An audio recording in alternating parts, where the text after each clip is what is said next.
Bueno, ¿encontraron el texto? ¿Alguien encontró el profeta Jeremías? Fíjense ustedes, Jeremías tiene una particularidad, ¿no? Jeremías y Ezequiel, Oseas, son los profetas que se llaman escritores. ¿Por qué? Porque ellos van dejando escrito, incluso por orden de Dios, la palabra, ¿no? Sus mismas profecías, ¿sí? Son los profetas del exilio. Bueno, ya vamos a hablar de eso, pero fíjense, casi toda la Biblia o gran parte de la Biblia se escribe en el tiempo del exilio, entre el siglo VII hasta el IV antes de Cristo, y después también, bueno, ya vamos a hablar un poquito de eso, pero fíjense, el profeta Jeremías es uno de los profetas escritores, y de ahí viene esta palabra que vamos a usar casi como oración inicial. Si alguien la quiere leer, le alcanzo el micrófono. Cuando encontraba tus palabras, yo las devoraba. Tus palabras eran mi delicia y la alegría de mi corazón, porque he sido consagrado a tu nombre. Gracias, Nati. Fíjense, cuando encontraba palabras tuyas las devoraba, me las tragaba, me las comía, dice el profeta, porque tu palabra es mi alegría, ¿sí? Miren, desde ahí los invito a compartir esto que podamos compartir juntos, desde la alegría de la palabra, ¿sí? El profeta está enamorado de Dios y de la palabra, ¿no? Cuando me encontraba tus palabras, me las comía, me las devoraba, Fíjense qué maravilla, ¿no?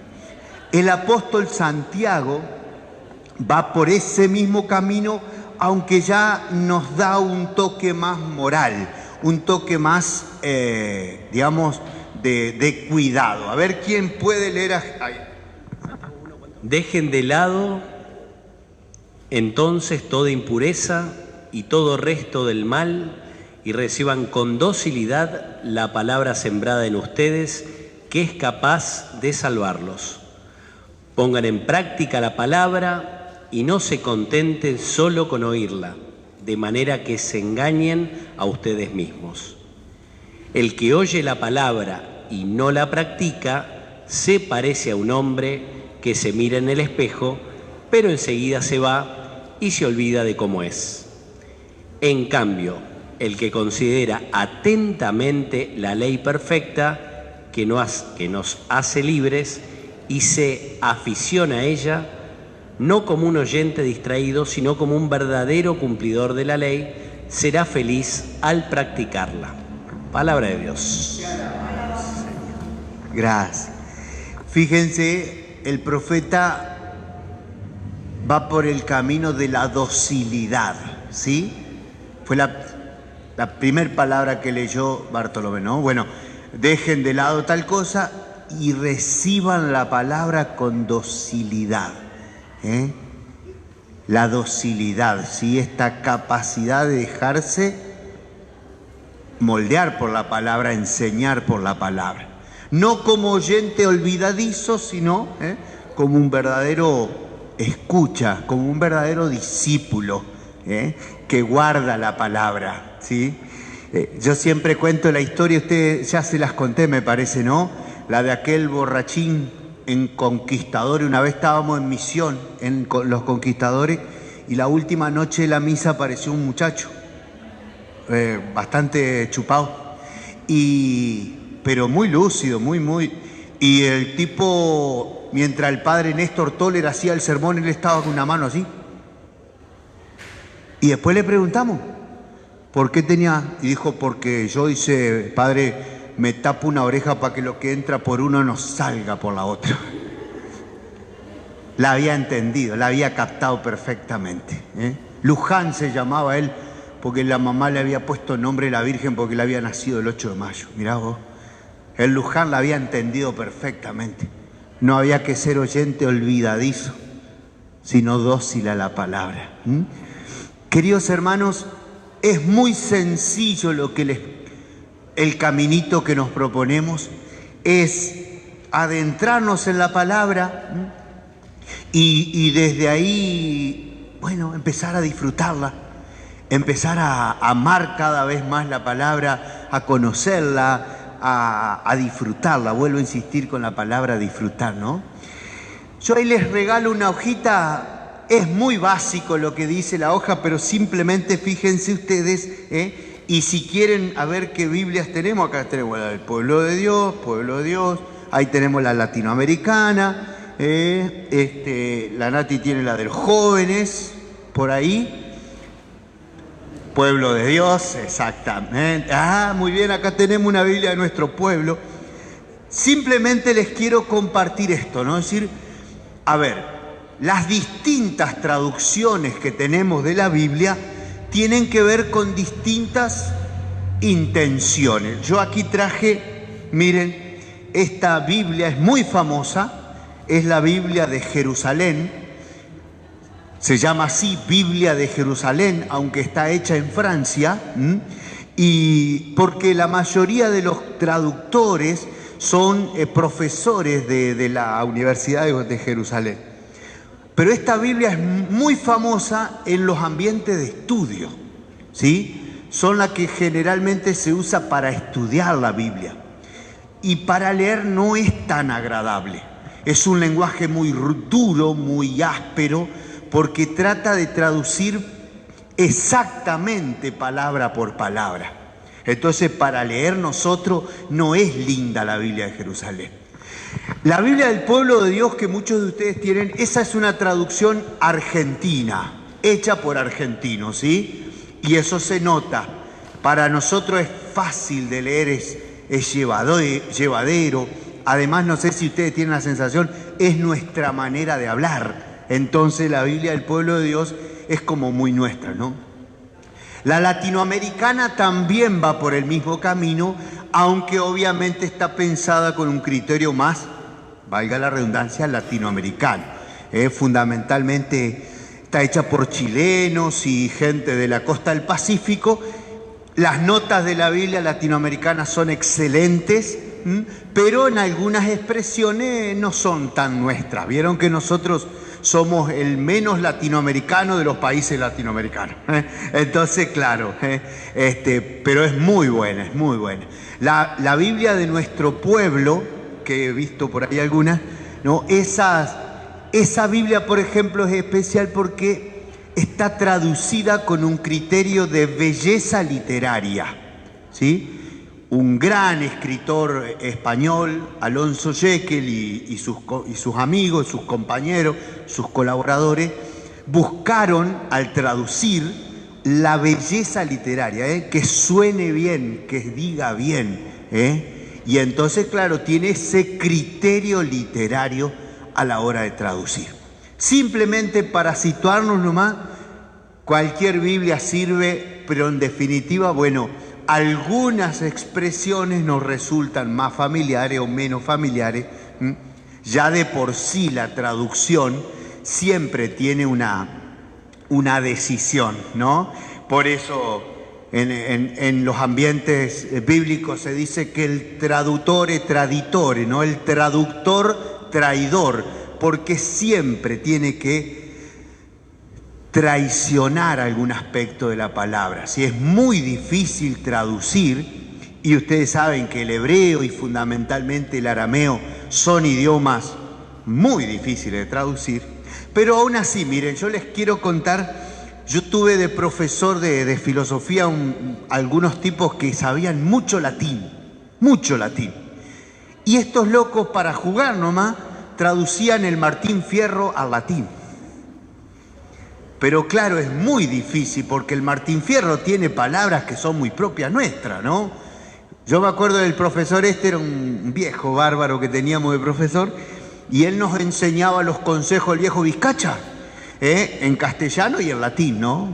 Pero claro, ¿qué dice el Martín Fierro? Me parece que lo veo con su poncho calamaco. Después de echar un buen taco se ponía a aconsejar. ¿Cómo traducís taco? Un taco. Después de darle un buen trago, el poncho calamaco. ¿Qué es un poncho calamaco? Un poncho todo raído, ¿no es cierto? Entonces fíjense lo difícil que es traducir eso. Imagínate cómo le contamos al Martín Fierro a un francés de la alta sociedad. Es re difícil, ¿no? Bueno, con la Biblia nos pasa algo parecido, ¿estamos? Entonces fíjense, simplemente ahí yo a modo de información nomás les puse algunas cosas en la primera paginita. Simplemente, bueno, el Antiguo Testamento que compartimos con nuestros hermanos judíos, ¿no? Suele ser dividido en tres: la ley, los profetas y los demás escritos. Ley, profetas y escritos. Así está, por ejemplo, la Biblia del pueblo de Dios. Pero la Biblia de Jerusalén sigue otro criterio. Pone junto ley e historia, ¿no? Porque recuerden ustedes la Biblia, cuando hablamos de la ley son los 5 primeros libros de la Biblia, ¿sí? Génesis, Éxodo, Levítico, Números, Deuteronomio. El Pentateuco, quizás alguna vez escucharon esta palabra, los 5 primeros libros de la Biblia que el mundo judío atribuye a Moisés. Y digo atribuye porque evidentemente no es el autor, pero ellos teológicamente dicen que la ley nos ha llegado por medio de Moisés.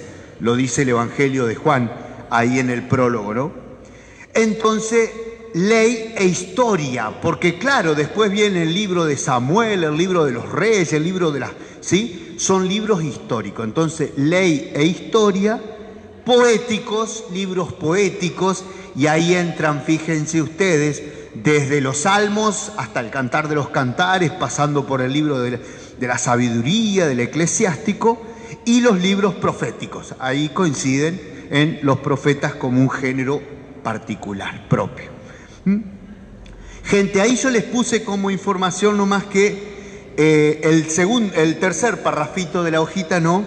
En cuanto a las divisiones internas de los libros, esto es una cuestión de origen cristiano, Los cristianos en el año 1200, el siglo XIII, por una cuestión de comodidad nomás, le empezaron a poner capítulos y versos, ¿sí? Eso es una cosa del siglo XII, XIII, imagínense, antes no tenían.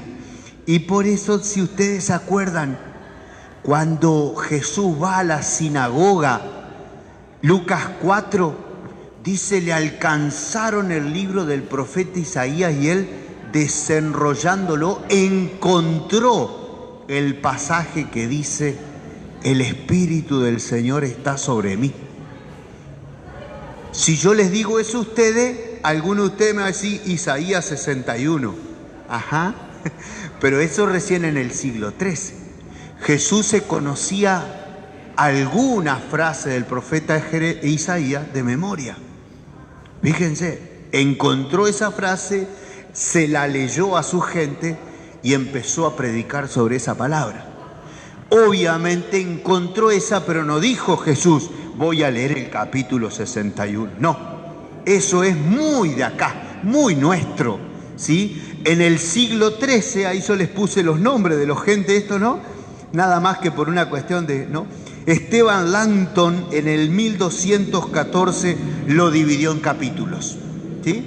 Y después más adelante en el 1555 otro muchacho que se llamaba Robert Etienne los puso los versículos, los dividió a los capítulos en versículos para poder leer más fácil, para que resultara más fácil leer la palabra. ¿Me entienden? Eso entonces es una cuestión nuestra, cristiana, obviamente. Recuerden que entonces las Biblias eran esos mamotretos de papiros y pergaminos y qué sé yo, no es los cosos fáciles que tenemos hoy como son nuestros libros, pero en definitiva entonces al principio se sabían algunas palabras de la Biblia de memoria y si tenían la suerte de encontrarla, bienvenido sea, pero vuelvo a decirle, ¿no? Nosotros hoy decimos, bueno, Jesús leyó el capítulo 61 de Isaías, bueno, en nuestra edición, obviamente, lo entendemos así. Y gente, este último parrafito de la introducción es para la actitud con la que tenemos que leer la palabra, ¿no? Es decir, la Biblia, los libros de la Biblia son la memoria privilegiada, Los libros son la memoria privilegiada de los pueblos. Y en ese sentido, la Biblia no es un libro caído del cielo, ¿no? Sino que ha sido escrito lentamente, progresivamente y a lo largo ¿de cuánto? De más de 10 siglos. Se piensa, gente, que más o menos en el siglo X antes de Cristo, cuando se establece el reino de Saúl, David, Salomón, ahí se empieza a escribir. Primero como pequeñas crónicas de la historia nomás, y junto con eso probablemente algo del libro de los proverbios, porque los proverbios eran la forma de enseñarle a los príncipes. No había escuela para todos los gurises no sabían leer y escribir. Ese era un privilegio de los príncipes y de los más acomodados, los comerciantes nada más. Entonces, claro, se empieza a formar a esos príncipes o a la gente de la casa real, y ahí empieza a aparecer los proverbios, y después se empieza a escribir la historia, y después se empieza a preguntar por qué, de dónde venimos y a dónde vamos, como nos preguntamos todos, ¿no? Entonces la Biblia es la memoria del pueblo de Dios, ¿no? Obviamente, y aquí también tenemos que tener en cuenta, muchas veces cuando leemos algunos pasajes de la Biblia están agrandados, están exagerados, ¿no? En una narración épica, por ejemplo. Si nosotros leemos el libro de Josué, si vos agarrás Josué y lo lees, Josué en 2 patadas conquista la tierra prometida y va, y un espadazo por aquí, pum, pum, pum, y ya está, conquistada la tierra prometida. Y sabemos que no fue así. Leemos el libro de los jueces y fue una entrada muy lenta, con mucho sufrimiento. Hubo que expulsar a otros pueblos, ¿no? Fíjense, entonces, obviamente Josué lo tenemos que poner del lado de un libro histórico épico, ¿sí? Mientras que probablemente, pero a ver, esto es normal, gente, nos pasa lo mismo con nuestra historia, Nosotros hasta hace poquitos años dibujábamos a San Martín arriba de la cordillera en un caballo blanco levantando la mano así, y sabemos que pasó en una camilla todo enfermo, ¿no? Eso es épica, la épica de nuestros orígenes. Y en la mula porque el caballo se iba a caer en la montaña, tenés razón. Entonces fíjense ustedes, ¿no? Cómo obviamente a veces le damos un poco de épica a ciertas cuestiones. Dicho esto, obviamente la palabra entonces es la memoria privilegiada del pueblo de Dios, pero primero se vive y después se escribe, ¿sí? Nosotros, el judeocristianismo, no somos una religión del libro, gente. Los musulmanes sí. Nuestros hermanos musulmanes, una religión del libro. ¿Por qué? Porque un día Mahoma, dice él, inspirado por Dios, escribe el Corán, y la religión musulmana es vivir lo que dice el Corán, ¿no? El libro hace a la religión. Nosotros no. Nosotros primero vivimos y después se escribe, ¿no? La experiencia de Jesús es primero vivida, experimentada. Después tenemos los evangelios, tenemos los hechos de los apóstoles, tenemos las cartas como experiencias vividas de esa, valga la redundancia, experiencia. ¿Me entienden? O nuestros hermanos mormones también, ellos son una religión del libro, ¿no? Joseph Smith un día se puso a escribir el libro del Mormón y ellos viven el libro. Nosotros no. Nosotros vivimos la experiencia con Dios y algunos la escriben. Sean personas o sean comunidades, narran en la Biblia su experiencia de Dios. ¿Estamos hasta ahí? Fíjense entonces. Fíjense, gente, cuando nos acercamos a la Biblia tenemos que reconocer esta doble realidad. La Biblia es palabra de Dios y palabra humana. Palabra de Dios y palabra de hombre. Y entonces, en cuanto a la palabra de Dios, vamos a vamos a conversar mucho de estas dos palabras, valga la redundancia, ¿no? De la revelación y de la inspiración, ¿sí? La palabra revelada, Dios que habló, que habla, que nos habló a través de su Hijo, ¿sí? Palabra revelada. Y también vamos a manejar mucho el concepto de la inspiración, ¿sí? Inspiración, ya la vamos a definir, denme un minuto. Y en cuanto a palabra humana, fíjense, nosotros para entrar a leer la palabra necesitamos por lo menos tener un poco esta idea, ¿no? Esta cuestión, es decir, de qué manera se cuenta, por eso el lenguaje humano, las formas o los géneros literarios, la intención literaria y la situación vital en la que esos textos surgen, ¿no? Y después, si nos da el cuero, vamos a hablar un poco de la interpretación y un poquito de la hermenéutica. A ver, la hermenéutica, no se asusten por las palabras, ¿eh? La hermenéutica son las leyes para la interpretación. Aunque les suene feo, lo usamos todos los días, quédense tranquilos. Muchos de ustedes hacen lección divina y eso es interpretación y eso es hermenéutica, así que no se asusten. Entonces, agarren de nuevo sus Biblias, por favor. Vamos a buscar juntos estos dos textos, ¿sí? Segunda carta de Pedro, capítulo 1, verso 21. Segunda carta de Pedro. Y la segunda de Timoteo, a Timoteo, capítulo 3, verso 16. Porque ninguna profecía ha sido anunciada por voluntad humana, sino que los hombres han hablado de parte de Dios, impulsados por el Espíritu Santo. Es palabra de Dios. Fíjense, la carta de Pedro dice que le está exhortando a los cristianos a que crean en la palabra. Y ahí viene este texto, ¿no? Porque no han sido escritos por voluntad humana, sino que inspirados por Dios hablaron nuestros. Y miren una cosa, ese texto tiene una fuerza muy importante porque ahí Pedro incluye dentro de los textos inspirados por Dios las cartas de Pablo. Esto es maravilloso, ¿sí? A ver, les hago una pequeña nota, ¿no? Casi seguro que no escribió Pedro estas cartas. No son escritas por el apóstol Pedro, porque son después del año 70. Pedro muere en el 60, ¿se acuerdan? En 57. Son posteriores, ¿no? Evidentemente es un dalmazo que escribe la carta, pero para darle más autoridad lo pone en nombre de Pedro, ¿sí?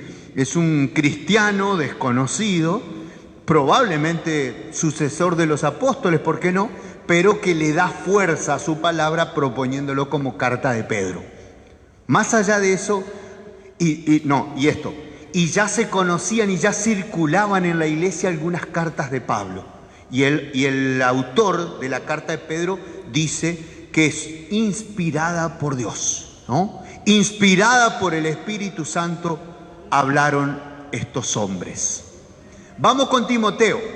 Segunda carta a Timoteo, capítulo 3, verso 16. Necesito un lector. ¡Wow!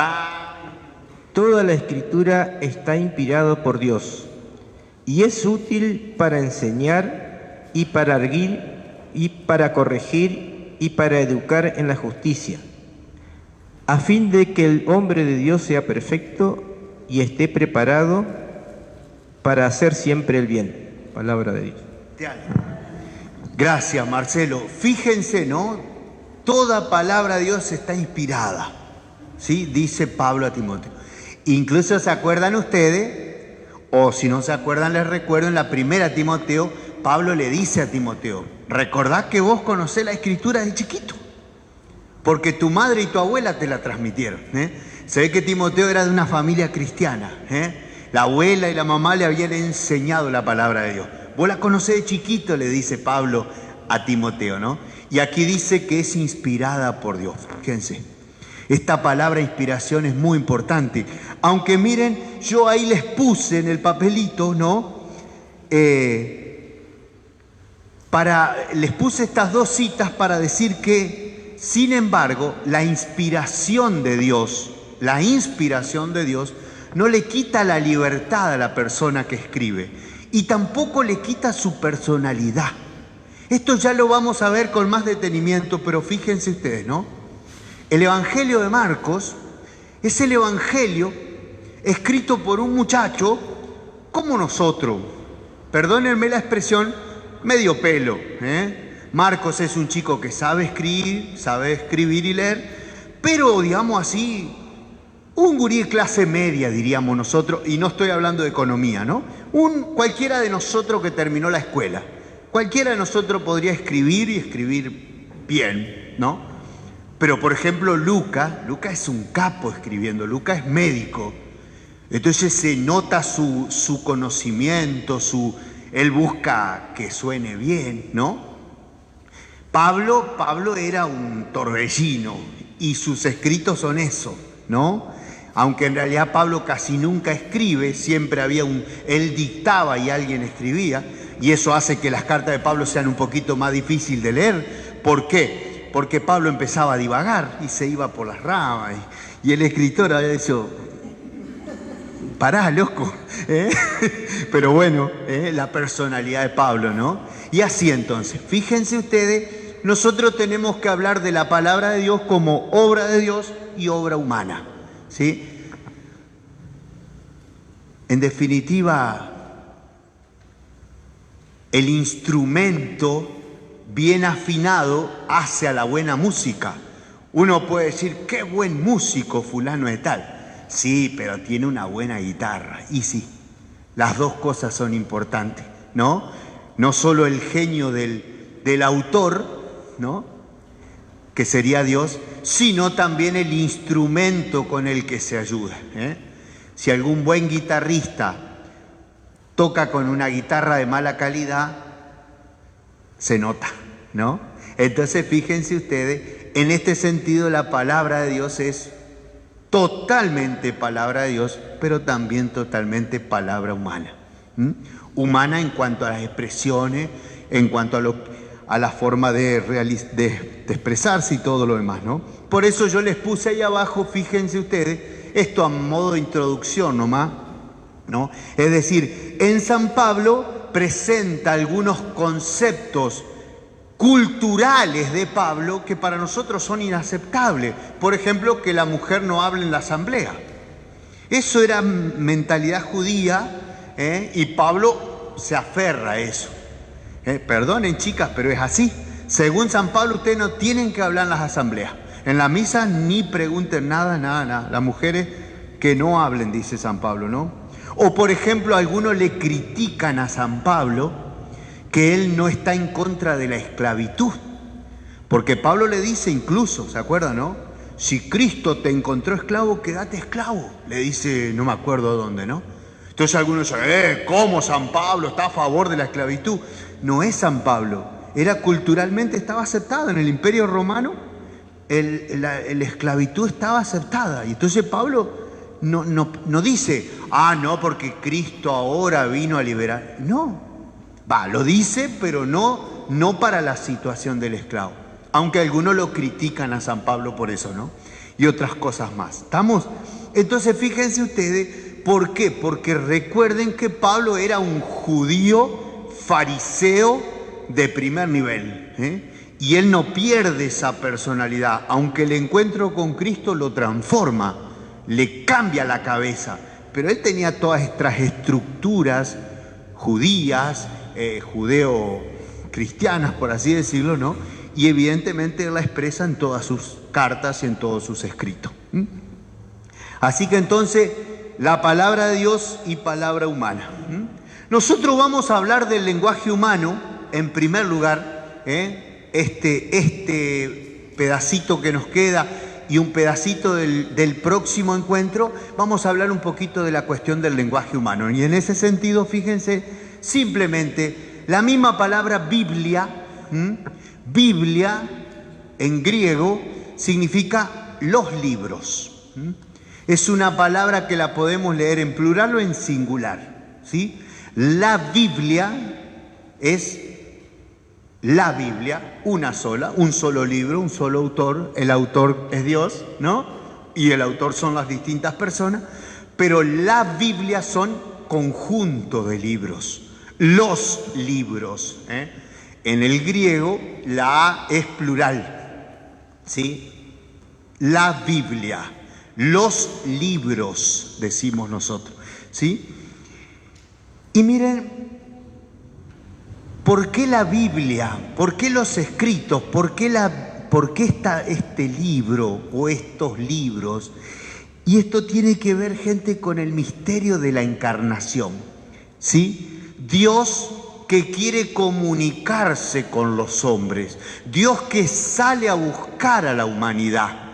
Recuerden que para nosotros Dios crea el mundo para compartir con nosotros su gloria, su amor. Entonces Dios es un Dios que busca a los hombres, que quiere estar con ellos, que quiere estar en alianza, ¿no? Y fíjense el concepto que usamos, la alianza. Salen de Egipto y Dios le dice al pueblo, bueno, yo los salvé porque los vi sufrir a ustedes, pero ahora, si ustedes quieren, haremos una alianza. Yo seré su Dios y ustedes serán mi pueblo. Fíjense, ¿no? Es decir, Dios que busca a su gente, a su pueblo, a los hombres, para estar con ellos, para ayudarlos, para salvarlos. Y aquí naturalmente usamos la palabra salvar, ¿sí? Pero evidentemente esa alianza después, bueno, no funciona, el pueblo se porta mal, el desierto, los 40 años, qué sé yo, qué sé cuánto. Y Dios sigue buscando maneras de comunicarse con los hombres. Yo tenía un profesor en el seminario que decía que Dios iba haciendo distintos ensayos encarnatorios, ¿no? Quería ver la mejor manera de acercarse a los hombres. Entonces primero la alianza escrita en la piedra, después el arca como signo de la presencia, y el templo, y esto y aquello. Son todos intentos de Dios por acercarse a nosotros, hasta que decide que su Hijo se encarne. Dios dice, la mejor manera de estar con ellos va a ser que mi Hijo se haga uno de ellos. Y ahí viene la encarnación, el misterio de la encarnación. Y viene Jesús, que habla en nuestro lenguaje, que nos habla de Dios en nuestros modos, con nuestra palabra, con nuestros gestos. Y entonces vino a revelarnos ese proyecto de Dios de estar con los hombres. Él lo llamó el reino de Dios. Bueno, ¿sí? Bien, estamos. Pero entonces fíjense, la encarnación del Hijo del Hombre hace que también la palabra que se pronuncia también se escribe, ¿no? Palabra, ¿se acuerdan el prólogo de Juan? Juan 1, verso 14, y el Verbo se hizo carne y habitó entre nosotros. Y nosotros hemos visto su gloria, Y ese Verbo que tomó carne en el seno de la madre de María, también dijo la palabra de Dios. Y nosotros, para no olvidarnos de esa palabra, la escribimos, ¿sí? Por eso, experiencia de Dios, escritura. Fíjense, un pueblo de la experiencia, que se escribe, que se recuerda, que se anota para no olvidar. Y entonces miren ustedes, así rápidamente les digo, ustedes hoy pueden salir de acá con el ego un poquito más arriba. Ustedes cuando leen la Biblia hablan en 4 idiomas: castellano, hebreo, arameo y griego. ¡Wow! Ustedes dicen palabras en esos idiomas. Fíjense, ahí yo les puse en su papelito palabras originales, ¿no? Es decir, en el arameo, Abba, cuando Jesús nos enseña a llamar a Dios Abba. Y fíjense ustedes, ¿no? Pablo escribe en griego, pero en la carta a los Romanos, capítulo 8, y en la carta a los Corintios, lo nombra con ese título, Abba, a Dios, al Padre. Eso es arameo, hermanos. Abba, Osana. Osana es un grito de ayuda, Osana es un grito de pedido. Osana significa ayúdame por favor. ¿Se acuerdan los cieguitos que le dicen Osana, hijo de David, ten piedad de mí, ¿no? A Jesús, a ellos le puse la cita. Después Jesús le dice a la hija de Jairo, Talitacum o Talitacumí, levántate, gurisa. Y Gólgota, fíjense ustedes, Gólgota significa lugar de la calavera, era como una especie de montañita chiquita y parecía un cráneo y le llamaban el lugar de la Gólgota en arameo, ¿no? Del otro lado les puse ahí, fíjense en hebreo, amén. Amén significa así sea. Aleluya. Y fíjense, ahí les puse, una pavadita nomás, pero ¿recuerdan ustedes cuando Jesús en el Viernes Santo leemos la Pasión? El Viernes Santo y el Domingo de Ramos. Cuando leemos la Pasión según San Marcos, Jesús dice, Elí, Elí, lema sabactaní. Pero en Mateo dice, Eloí, Eloí, lama sabactaní. ¿Sí? Y uno dice, ¿pero por qué es distinto? Están en dos idiomas distintos. Fíjense, ahí yo se los escribí en la hojita. Entonces, fíjense ustedes, salen de acá diciendo, Señor, y yo hablo 4 idiomas a partir de ahora. Porque leo la Biblia, hablo 4 idiomas, ¿no? Y fíjense ustedes simplemente, bueno, ahí en el griego, casi todo el Nuevo Testamento está escrito en griego, pero aún así Juan conserva algunas palabras en arameo, ¿no? Como Cefas, como Rabí, Rabuní. ¿Se acuerdan? María Magdalena. María en la resurrección le dice, mi maestro, mi Rabuní. Muy bien. Bueno, gente, hasta ahí llegamos. Entonces, miren, leamos juntos estos últimos renglones. Para acercarnos a la palabra de Dios, entonces tenemos que tener en cuenta estos 4 elementos esenciales.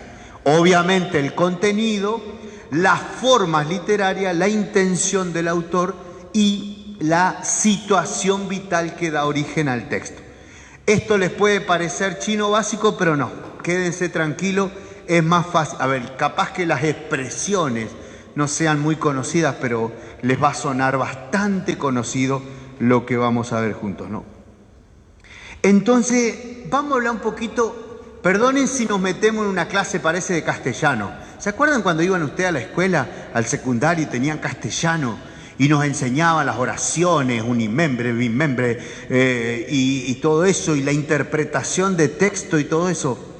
Vamos a meternos un poquito en eso, pero porque necesitamos hablar de eso en cuanto a la Biblia como palabra humana, ¿no?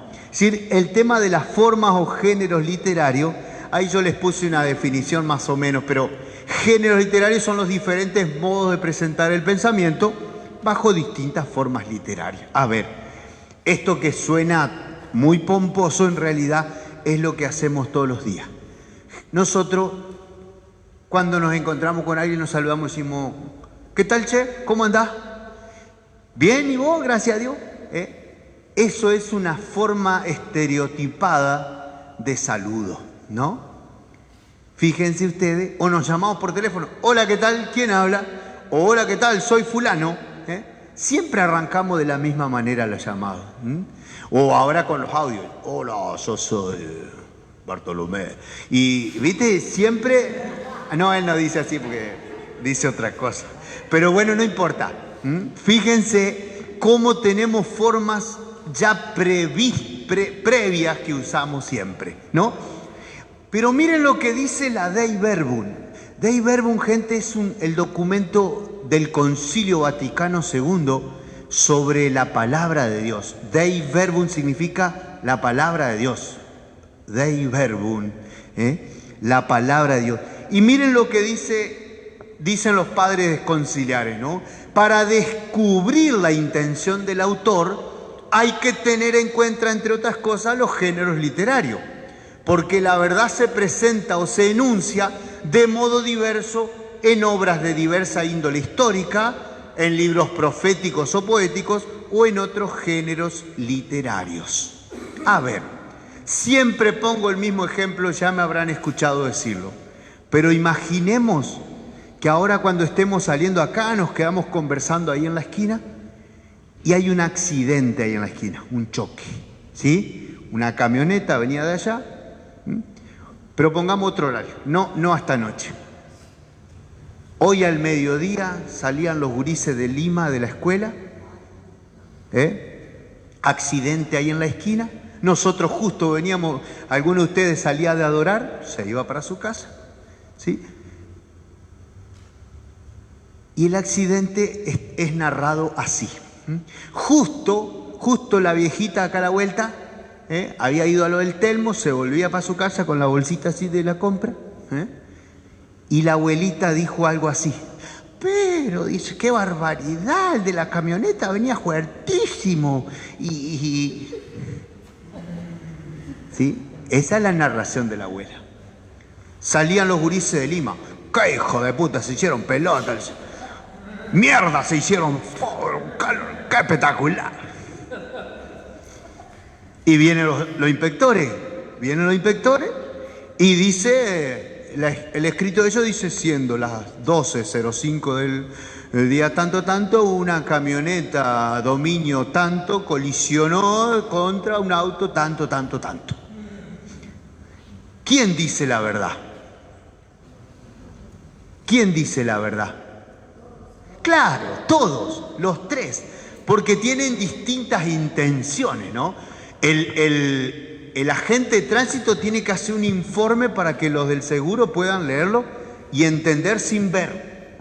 Entonces el tipo pone detalle, horario, forma, modo, frenó 10 metros, no frenó, pegó en tal lado, acompañamos con fotografía. Digo, el tipo tiene que hacer un informe exhaustivo para... El gurí que quiere contar, la espectacularidad, mierda, estuvo re lindo. Y la abuela cuenta su sentimiento, le dio un cagazo, pobre abuela, porque puma, ay, por favor, pero ¿cómo van a andar tan fuerte? Dice la abuela. Fíjense, son tres narraciones del mismo hecho y las tres son distintas verdades o distintos fragmentos de la verdad. ¿Se entiende? Entonces, fíjense, ahí estamos usando géneros literarios. Sencillo, géneros literarios, ¿no? Si ustedes quieren estudiar historia argentina, pueden ir a un libro de historia argentina o a veces también leer el Martín Fierro o leer alguna novela histórica o leer las cartas de la época, ¿sí? Las cartas que escribían, no sé, Mariano Moreno o San Martín o Belgrano o quien fuere, ¿no? Entonces, en definitiva, son distintas maneras, distintas miradas para acceder a una verdad. Eso es los géneros literarios. Y en la Biblia de esto tenemos mucho, ¿no? Mucha historia, mucha narración, leyendas, cuentos, ¿sí? Los salmos también son una forma de conocer la realidad, son poesía, ¿no? Y sin embargo, uno lo lee y va viendo algunas realidades de la época, ¿no? Entonces, en definitiva, gente, para comprender exactamente lo que el autor propone en sus escritos, hay que tener en cuenta el modo de pensar, de expresarse, de narrar que se usaba en tiempos del escritor. Evidentemente, eso tenemos que tenerlo en cuenta, es decir, ¿no? Siempre que leemos la Biblia, tenemos que hacer un esfuerzo para trasladar por lo menos algunos conceptos y algunas costumbres a la actualidad. Es decir, ¿por qué Jesús dice esto? Porque los judíos hacían tal cosa. Ah, decís vos, ¿no? ¿Por qué a Jesús le critica que los discípulos arranquen espigas, las limpien con la mano y las vayan comiendo? Porque era sábado y eso ya era considerado trabajo. Fíjense ustedes, si alguno de ustedes conoce la realidad un poco de los judíos, ¿no? Si alguna vez tuvieron la oportunidad de andar por Once o por ahí, por Buenos Aires los sábados a la mañana, los judíos el sábado no te tocan metal, por ejemplo. Entonces no tocan el timbre, se paran en el medio de la calle y en el departamento del sexto vive el otro y lo llaman a los gritos para ir a la sinagoga. Y te despiertan a vos a las 7:30 de la mañana, estos desgraciados. Por cumplir con esa ley de no tocar metal, andan a los gritos en la calle y te da ganas de putearlo. Una costumbre, ¿sí? Que para nosotros no la conocemos, nosotros no tenemos ese problema con el sábado, con el domingo, ¿no? Pero ellos sí. Entonces fíjense ustedes, ¿no? Entonces, muchas veces, lo que decía el coso anterior, no decir tener en cuenta el modo de pensar, de expresarse, de narrar que se usaba en tiempos del escritor. Venimos hasta acá. Bueno, entonces fíjense lo que vamos a hacer nosotros así, cuando leamos la palabra, es intentar una crítica de la forma que es reconocer y describir formas fijas, estereotipadas, de comunicar por medio del lenguaje y la determinación de la intención literaria. A ver. De nuevo, estamos ahí en esto que yo les escribí, fíjense ustedes, ¿no? Muchas veces la forma en que nos comunicamos, ¿sí? Una receta del médico siempre es igual, El nombre del paciente, el remedio que tiene, y ahora le tienen que poner ¿cómo es que se llama? El diagnóstico también, ¿no? Le pone el diagnóstico, lo firma. Exactamente, son formas estereotipadas de comunicación. Si alguno de ustedes le pide a su vecina o a su mamá una receta de cocina, le va a decir, ¿no? No le dice, usted se parará delante de la cocina, oprimirá el botón. No le dice, no, ponele 2 de azúcar, 4 de no sé qué. La transmisión. Ya casi no se ven, pero sí se ven todavía. ¿Vieron las esquelas fúnebres, no? O las participaciones de fallecimiento que hacen en Radio Chajarí, la fórmula es estereotipada, ¿no? Fulano de tal participa con hondo pesar. No sabemos si siente hondo pesar o está contento, pero la fórmula dice con hondo pesar, ¿no? Capaz que está feliz, dice, che, por fin se murió este desgraciado. Pero dice, fulano de tal participa con hondo pesar del fallecido e invita al sepelio de su resto que se realizará. Es una fórmula calcada, escúchenla 10.000 veces y siempre dice la misma palabra. ¿Pero por qué? Porque son formas de comunicación, ¿no? Antes en los diarios, no sé si siguen, no, en los diarios ya no, salía todos los difuntos en páginas y páginas de gente que había fallecido y muchas veces se enteraban por eso. En el Heraldo salen las necrológicas, ahí está, sigue saliendo, mirá vos. O por ejemplo los famosos clasificados de los diarios, ¿no? Ahora están por rubro, pero vendo auto, entonces dice, vendo tal cosa, 0 kilómetros, mano única. Son formas estereotipadas que tenemos de comunicarnos, ¿no? Entonces fíjense ustedes, en la Biblia pasa lo mismo. Evidentemente, si uno toma el Cantar de los Cantares sin saber qué está por leer, el Cantar de los Cantares es un libro muy raro, gente. Es un libro poético, de amor, casi erótico, no digo casi, erótico, con el erotismo de aquellos tiempos, ¿no? Por eso decían los padres de la iglesia lo anterior, es decir, tener en cuenta el modo de pensar, de expresarse y de narrar que se usaba antes. Pero fíjense ustedes, uno lee el Cantar de los Cantares y es un muchacho enamorado de su novia y la describe y le dice, sos más linda que una yegua del carro del faraón. Bueno, es así. Sos más linda que las yeguas del carro del faraón. Sí. Y bueno, eso era romántico, era romántico, ¿no? Bueno, obviamente a nosotros nos suena gracioso, pero en definitiva, fíjense ustedes, y eso nosotros decimos palabra de Dios. Palabra de Dios, sí. Palabra de Dios, lo leí en la Biblia, está en la palabra, ¿sí? Después vamos a volver a hablar un poco de esto. Gente, entonces, hasta aquí llegamos. Simplemente les adelanto, lo vamos a ver el próximo viernes si Dios quiere. Yo acá les puse una pequeña lista de géneros literarios y ya después pasamos a lo que se llama la intención literaria. Llegamos hasta aquí. No sé cómo podemos hacer para interactuar un poco más. Si van surgiendo algunas preguntas, sería bueno que ustedes me vayan interrumpiendo. No es fácil interrumpirme, pero se puede, ¿eh? Y entonces, el próximo encuentro vamos a hablar un poco de esto. Es decir, vamos a pasar por abuelo nomás de pájaro los géneros literarios. Vamos a hablar de la intención literaria y también del último aspecto, fíjense ustedes, que es, ahí yo les voy a hablar un poquito de la intención. Y bueno, ahí vamos a hacer un pequeño excursus sobre la Biblia y la ciencia, ¿no? Y acá está, después de esto, uy, qué lejos que quedó, la situación vital, ¿eh? La situación vital que tiene que ver con el origen de los textos, ¿sí? ¿Cómo surge una palabra? ¿Cómo surge un salmo? Eso lo sabemos. En muchos de los salmos era un tipo que iba a rezar y nos quedó su oración escrita, ¿no? O cómo surge los evangelios. Eso es apasionante.